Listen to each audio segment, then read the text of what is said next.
Testing, 1, 2, 3, testing. All right, we're on to our fourth video, and I find this pretty interesting when I sort of came upon this knowledge. Okay, most of us aren't familiar with the fact that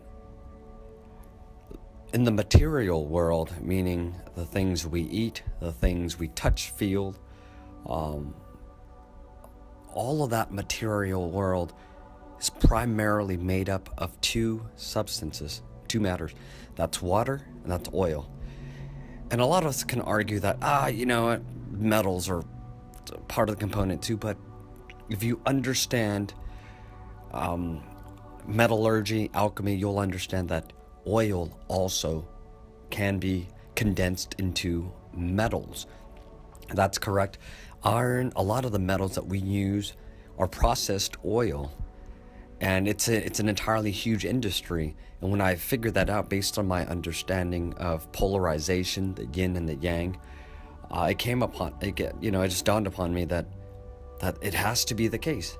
Because if in our spatial world that left and right created everything we've seen as far as spatial dimension, and hot and cold determines how we feel in this whole world of temperamental studies, love and hate determines our entire emotional, how we feel, the whole dimension of emotions, and the mixture of the two polarized concepts, the yin and the yang, the two polarized entity creates everything in between. All right, the same idea with we already talked about love and hate. We already talked about life and death. There's really all that is in between is a mixture of life and death. Certain days you'll feel livelier than other days, and there are days where you'll feel deathlier than certain days. And the combination of the two makes the infinity that which lies in between. Same with our plane of colors, white and black. Seriously, the two comprises the entire spectrum of colors. White's then broken down into the myriads of other colors. Now, if you were to deduce it down to just two colors, it'd be black and white. Same thing with the material world, but sure enough, people beg to differ in chemistry, whatnot. But again, if you want to reduce it down to the simplistic understanding of the world, of the universe, in this particular case, in our particular world, it's oil and it's water. Okay? So our body's constructed of, what do they say? It's 60-70% oil, or 60 or 70% or 80% water. The remainder has to be oil, and also the combination thereof. The combination of oil and water could essentially create your bones. It's hardened. When it hardens, and all of a sudden you think that it's a different material, but that's not the case. Okay, that's not always the case. It's like water would freeze into ice. I know, considering if the pressure's right, it'll stay at that hard, tensioned surface of ice, surface of water, but it's still water.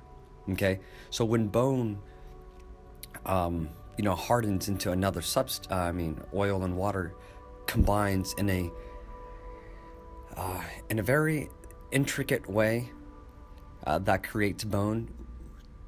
The human being doesn't understand that because the human being doesn't see bones dissolving into water and oil, because we don't work with those sort of material, but they will break down in some form of water or some form of oil. If you were to process it deep or long enough, they will reverse themselves out into those forms. Okay? So now we understand how the human body is constructed of oil and water.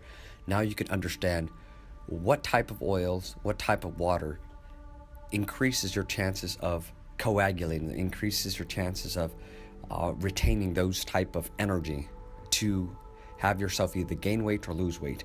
So we know that oil and water are the two primary substances. They come together. So if you want to cut weight, you have to learn how to cut one or the other, or cut them both. Reduce your intake of water, reduce your intake of oil. One leaves, the other tends to leave with it. And that's why in the previous video, I would always introduce hydrogen peroxide, because hydrogen peroxide repels oil. Okay, and when oil's repelled, water leaves with the oil. So do your best, take your time to reduce the amount of water intake you take in. Water isn't necessarily life, ether is life. The amount of oil you take in. Sugar tends to stick around longer than salt, so stick with those kind of concept. And if you could reduce those two factors, those two elements, and trust me, over time you should feel a sense of comfort because you're doing this over time. It's a little discomforting at first because you're so used to that, but over time you build this momentum of going, yeah, you know what, I could reduce the water, I could reduce the oil. Give yourself some time and see if you don't lose weight. Okay, find other ways in strengthening your mind to overcome the deficiency of water, the deficiency of oil, because you think you need them based on the paradigm, based on the conventional wisdom that we were brought up on. Okay, but mark my words, the yin and the yang never lies. See if you could play around with those thoughts a little more and see if they don't make sense to you in the future. Okay, and that's all I have for you. You have any other questions, anomalies, mysteries you'd like for me to answer? Feel free to shoot them my way, and I'll do my best to get back at them. Thank you. Take care.